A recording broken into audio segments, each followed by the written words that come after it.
Welcome back to Simply Stated Finances. As we go into the end of the year and start thinking about employee bonuses and planning holiday parties and employee gifts, I wanted to take a moment to discuss employee gift giving and what the IRS says about including those in payroll taxes and W-2s so that the appropriate taxes are paid into the IRS and there aren't penalties and interest or surprises later on for the employer if they weren't handled correctly.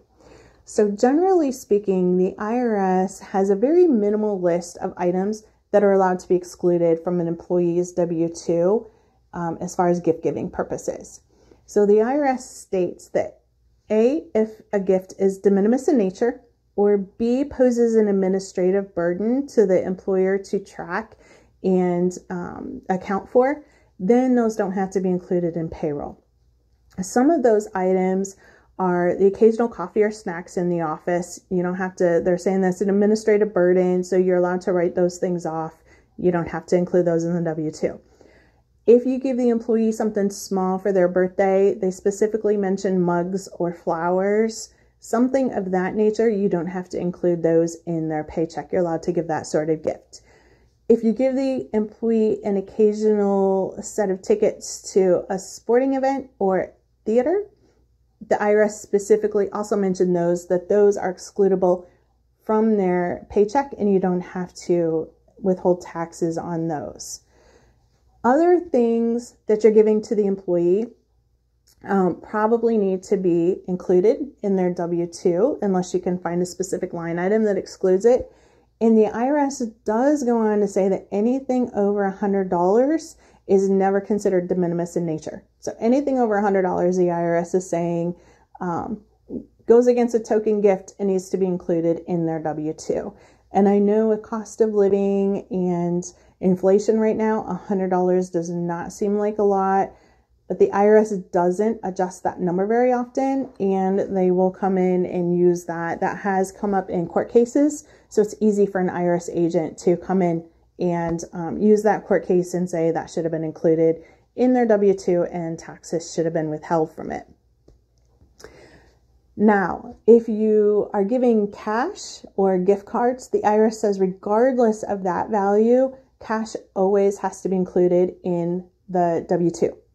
So just be aware of that. There is no minimum threshold for cash because the IRS says it's too easy for employers to reclassify cash that was really wages and say it was a gift so that nobody's paying taxes on it. It's just too easy of a loophole that would be open. So the IRS says cash is always taxable.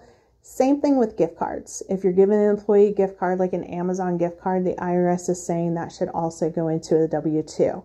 Now, if it's a gift card or a gift certificate for a specific tangible item that's de minimis in nature, meaning under $100, then the IRS says you can exclude that.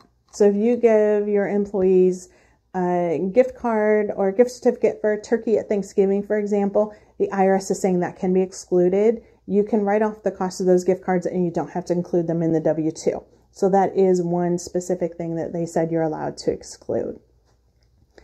So the reason I want to touch base on this so much is because payroll taxes are something that the IRS takes very seriously, and they are not quick to forgive these errors, and the penalties and interest are pretty steep. So if they come in 3 years later, and generally if they audit, just so you know, they generally audit 3 years at a time. So if they come in, they're going to look back 3 years, and if they find you did this in 1 year, they're going to look for it again in the second year and the third year and try to catch it each year. And there's going to be penalties and interest that would accrue on each year if they decide that those should have been wages and weren't. And on top of that, they'll calculate all the payroll taxes that you should have paid in on those employee gifts, and they'll make you pay in both your payroll taxes that should have been withheld. They'll also make you pay in the employee portion of the payroll taxes to make sure that the Social Security and Medicare systems are made whole, that all of the taxes that should have been paid into them were paid in, and that any federal withholding that should have been withheld is also paid in. So, they're not going to go back on the employee. They're going to say the employer should have known better and the employer is on the hook.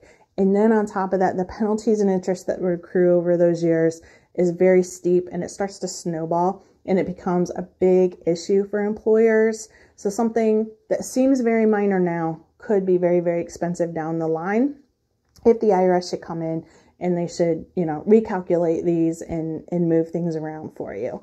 So I hope this was helpful. I know it's not probably popular information, but it is good information to know so that you're handling things correctly as we go into the end of the year.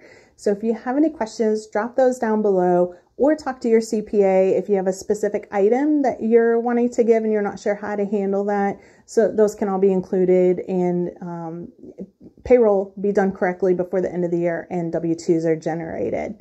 So thank you for listening. And if you're liking this information, please hit subscribe and like so that you're getting notifications of new videos that I put up, and also the word's getting out a little bit more and others are seeing the videos.